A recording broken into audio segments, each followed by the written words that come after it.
Good morning. I would like to welcome my dear esteemed friend, Dr. Jonathan Square. Thank you for agreeing to do this interview. I'm so excited about our conversation for the Textile Society of America. Oh my gosh, I'm just honored to be interviewed by you. It should be the other way around. Oh, no, no, no, no, no. Not at all, not at all. But I'm going to give everybody a little background on you, and then I would love for you to add anything to that you would like to. Jonathan Michael Square is a writer and historian specializing in fashion and visual culture of the African diaspora. He has a PhD in history from New York University, a master's degree from the University of Texas at Austin, and a BA from Cornell University. He is taught at the University of Pennsylvania, Fashion Institute of Technology, Parsons School of Design, and currently at Harvard University. He has written for Fashionista, Fashion Studies Journal, Refinery 29, Vestoy, Hyperallergic, British Art Studies, and International Journal of Fashion Studies. A proponent in the power of social media as a platform for radical pedagogy.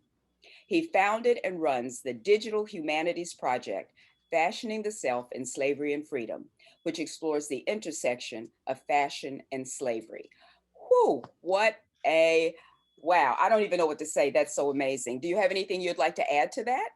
No, that was perfect. Okay, Yeah, great, thank you so great. much. Well, then let's get started. The first thing I'd like to ask you is why did you launch Fashioning the Self in Slavery and Freedom? That's a great question to start with. It's in a lot of ways it's an outgrowth of my pedagogy. Mm-hmm, So I actually designed a course with that title, mm-hmm, and I created a Facebook page in tandem with this course. And the idea behind the Facebook page is that my students would be able to engage with the course material outside of the classroom using social media. mm-hmm. And, I just started sharing images, articles, videos, podcasts, anything that touched on the relationship between enslaved people and Mm-hmm. the fashion system. And the project really took off. Like I started on Facebook, it sort of outlived the class. Yep. And then my friends found out about it and they started sharing and liking and commenting. And then another friend of mine was like, "Are you on Instagram?" And I was like, "No." She's like, "You should get on Instagram." So I got on Instagram. And then another friend was like, "Do you tweet?" And I was like, Not really, but I got on Twitter. Now it's on YouTube. So it's taken on a life of its own. But the short answer is that it started out as a course that I taught. Okay. So it was really about finding a way perhaps to engage with an audience that is more in tune with the social media platforms, it sounds like, a way of reaching them as opposed to saying, take this textbook and read it, that kind of thing. Awesome. That's Exactly. amazing. And I'm That's all about like radicalizing higher education. Like, I think we're so privileged to have access to all of these books and information and online databases, but that's not true for everybody. And I think one way to really reach a broader audience and meet people where they're at is social media. absolutely, absolutely. Sort of experiencing the same thing with the students that I teach with regard to the fashion industry, and they're not necessarily reading Vogue and all of those magazines anymore, or even the books in the library, but they are, as you said, the Twitter and the Instagram and the Facebook. That's where they're getting their information. So we have to go to them, just like you are with this particular with Fashion in the Cell. Okay, so I was going to ask what platforms, but you've already answered that, so we don't need to do that one. Um, you have conducted extensive research on Brooks Brothers, the highly revered American men's clothing institution, and its production of clothing for the enslaved in the southern United States. How did that research evolve? And what were the findings? And has Brooks Brothers responded to their legacy? So it started off with a footnote.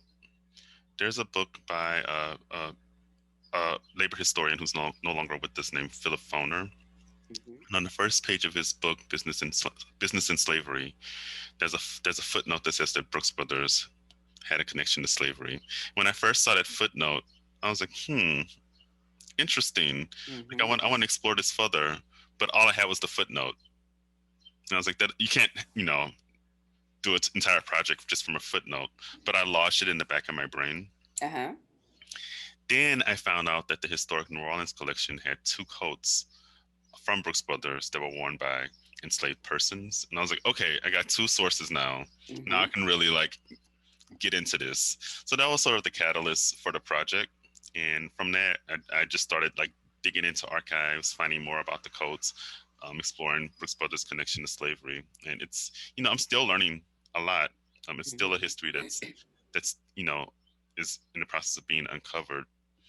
And I mean, to answer your question about whether Brooks Brothers, I know for a fact that they are aware of my research. I haven't got a response from them, but I have gotten a response from the company that manages Brooks Brothers corporate archive. Mm-hmm. And what did they, how did they respond? So I haven't actually, I got their someone a former employee connected me with them, and I haven't been able to find time to like really sit down with them and like really hash out the particulars because Mm-hmm. it was around when the semester started, and now I've just been focusing on teaching. Mm-hmm. But sometime soon, we're gonna set up a meeting, and I'm gonna be able to get more information from them. So, but Well, I hope we'll learn all about that and get to hear how they actually respond.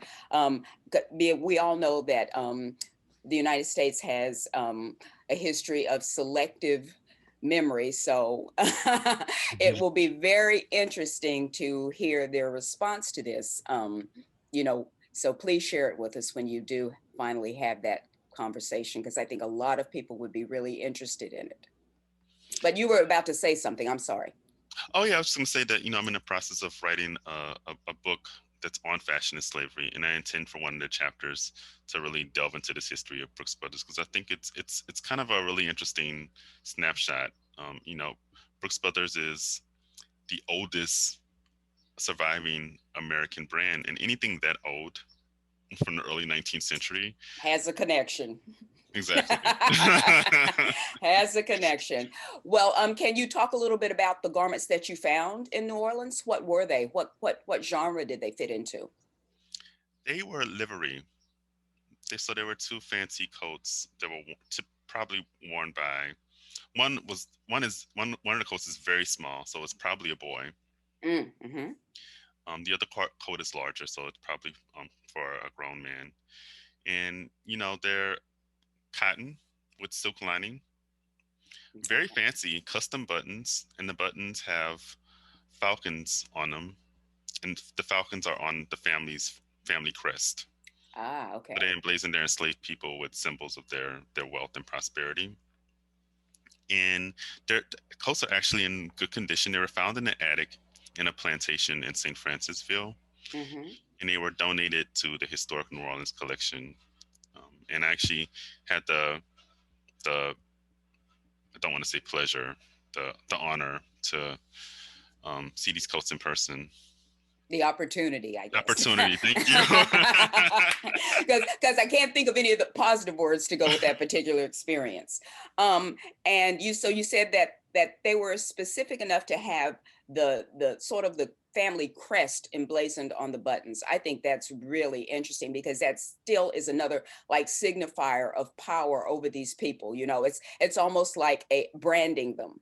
You belong to me. Just remember that I'm putting you in this fancy coat, but you still belong to me. So Mhm. that's really interesting that to that detail, these garments were embellished. Is there anything else about that particular research you would like to add at this moment? Another thing that I found really interesting about the coats, and it's one thing that I'm really trying to unpack, is that they had a lot of pockets. And in my experience and in my research, Mm-hmm. enslaved persons' clothing typically didn't have a lot of pockets or any pockets at all. And when they had pockets, it had a very specific function. Like, Mm-hmm. for example, like aprons have long pockets in the front, but of course, for obvious reasons, you need to have pockets on an apron. Mm-hmm. So I was really struck by how there are just pockets hidden. Like, for instance, in the back flap of one of the coats, there's a pocket hidden in the back flap. And so that's something I'm still trying to understand and unpack. That is interesting because it would seem like having pockets could be places to hide things that you could hurt some with or contraband or past notes. Hmm. So I can't wait to hear what you find out with that too, because that's a really interesting observation. Um, well, I also want to ask you about another of your projects, which is Rendering Revolution, Satorical Approaches to Haitian History. Um, it, it's a digital humanities project, an educational tool that documents the significant role that fashion and clothing played in constructing visions of freedom during and after the Haitian Revolution. So I'd like to know what motivated you to create a separate platform focused on Haiti as opposed to incorporating it into fashioning the self and slavery and freedom? Yeah, I can't take credit for Rendering Revolution because Rendering Okay. Revolution is a team of Ah, scholars, okay. whereas Fashioning the Self is just me hovering over my laptop. Okay. Gotcha. Gotcha. So I co-founded Rendering Revolution with a scholar named Siobhan Mai. Uh-huh. It's based at UMass Amherst, and her area of focus is the French Atlantic, particularly Haiti. Mm-hmm. And so we've been big fans of each other's work for years. And she reached out to me and was like, would you consider partnering with me on this project that I want to launch called Rendering Revolution? And I immediately said yes. I think Haiti is an important locus for understanding the power of fashion Mm-hmm. in terms of like resistance and slave revolts. And so, yeah, we launched Rendering Revolution last year. And similar to fashioning itself, it lives mainly on social media. So, mm-hmm. But we have an ultimate goal of one, putting out an edited volume about sartorial approaches to the Haitian Revolution. And we also want to curate an exhibition that might include your work. Okay. um, but that basically renders the revolution. Like, so we want to curate the work of artists who've rendered the revolution, because the problem with the Haitian Revolution is that it occurred around the turn of the 18th century into the 19th century. Right. For photography, many of the figures from the Haitian Revolution, particularly the women Mm-hmm. and particularly queer folks, weren't documented. And if they were documented, then those documents or visual sources haven't survived. And so we really want to like reconstruct this history, like Ah, look okay. back and like really render the revolution. Well, you're good at answering my questions before I ask them, because I was just about to ask you about because as you know, I am very interested in women in revolution, and I was going to ask you, you know, how did the role of women in the Haitian Revolution factor into your research? So you've already told us that, so that sounds really interesting, and of course, I would be back at you, honored to be a part of anything that you are putting together. Um, but to carry on with the idea of the Haitian Revolution and the connection to fashion design, do you see any parallels or connections between today's fashion designers of Haitian descent and any of your historical findings? Absolutely. Yeah, there's so many present day Haitian designers who draw on their unique cultural heritage in their designs today. And I could like give you like just a list of different designers, whether it's Stella Jean Mm-hmm. or Pierre Moss. Mm-hmm. Um, like those are the top names, but But there's like 20 something different present day designers of Haitian descent, either in Haiti or in the diaspora, that are drawing from Haiti's unique history of mm-hmm. resistance. And one thing that really strikes me about Haiti is people often forget that the catalyst for the Haitian Revolution was a ceremony in a part of Haiti called Bois-Camin. Mm-hmm. And a woman named Cecile Fatiman was possessed by the Loa Urzuli, and that ceremony was the catalyst for the Haitian Revolution. But Urzuli, one of the domains that she reigns over is beauty and adornment. So beauty and adornment and fashion sort of have this radical, Mm. sort of revolutionary sort of impulse that sort of catalyzed the Haitian Revolution. And I think that's a really important thing that people often gloss over. I feel like the Haitian Revolution has been masculinized. Yes. There's a heavy emphasis on Toussaint Louverture and Right. Right. Dessalines, and people forget about all the women that were integral to the Haitian Revolution. Well, can you explain for our audience a little bit about Urzuli and what Aloha is so that everybody will understand? Yeah, Haiti, as many places throughout the Atlantic, people worship, have Afro diaspora cosmologies that are the basis is West African. In the case of Haiti, it's Yoruba, but they draw selectively from other spiritual traditions. And in Haiti, it's Catholicism, and so there are a number of deities. And in Haiti, they're often referred to as Loa, groups of deities, and one Loa is Urzuli. In Urzuli, in Brazil, which I have a lot of experience in, it's Oshun. Oshun, right? In Candomblé. Yeah. Exactly. Mm-hmm. And Oshun and Urzuli are sort of reign over like femininity, Right.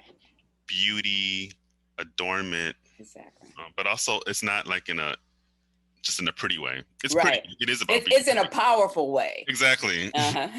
Exactly. Okay, well, thank you for explaining that. I think that will be very helpful. And when you were saying that, I was thinking about the parallels with Brazil and with Orishas and the three powerful women there, both Yemanja, Osun, and Yansan. So when I was there doing my project, those were the three women that supposedly assisted Maria Filipa de Oliveira in her endeavors to thwart the Portuguese military. So I'm always intrigued by anything that has to do with the powers of these Yoruba-derived female deities. So thank you for explaining that. I want to talk to you about something I read in the amazing publications that you put out, Fashioning the Self, shameless plug, um, and rightful shameless plug. Um, you went to Cartagena, Colombia, and I think it was the summer of 2019. Is that the correct time frame? Mm-hmm. And you went to San Basilio de Palenque. I hope I pronounced that properly. And it is the oldest surviving maroon community in the Western Hemisphere, which I didn't realize. And it was declared one of the masterpieces of the oral and intangible heritage of humanity by UNESCO. So can you talk a little bit about what a maroon community is and how does actually visiting a place or a community inform your research? It's sort of like what I did in Brazil when I went to the place where Maria Filipa walked the earth. So I'd like to get your perspective on how how it informs your particular area of research. Absolutely. Yeah. Answer the first part of your question. Mm-hmm. A maroon community is a community that's founded by runaway enslaved people. Mm-hmm. And in the case of San Basilio de Palenque, it has survived for hundreds of years. So, and up until recently, they lived in a degree of isolation, and so Mm-hmm. they spoke their own Spanish-based Creole, and it's actually the only surviving Spanish-based Creole. I did not know that. Thank you, thank you. And what did that mean for you? How was it being there in that space that had this long history of African descended people being in another place, taken away from their home, but being in another place, but sustaining traditions and sustaining things that were uniquely African. Yeah, I mean, you really get a feel for just how isolated the community is, isolated Mm-hmm. in a good way, not in a bad way. I mean, Mm-hmm. they have suffered to a degree because of this isolation in terms of like access to amenities or clean water Right. and utilities and things like that. But also one of the benefits of being isolated is that they were able to hold on to all these like rich, beautiful cultural traditions. And so going there in person, I was able to sort of hear the music that they play, um, it's like see their sartorial traditions, eat some of the food that they prepared. So, I mean, I would have to say that going to a place should be integral to anyone's practice, particularly for like an intellectual or creative practice. You have to go there in person because there's information that you just won't get from, a YouTube video or from Right. archival materials. It's like seeing a garment in person. Like, of course, there's digital scans of garments, but it's an entire different experience if you get to hold the garment in your hand, if you get to put it on your body, even if you get to smell it, you get to see the rips and tears on it. Really need to see a garment in person to understand the materiality of it.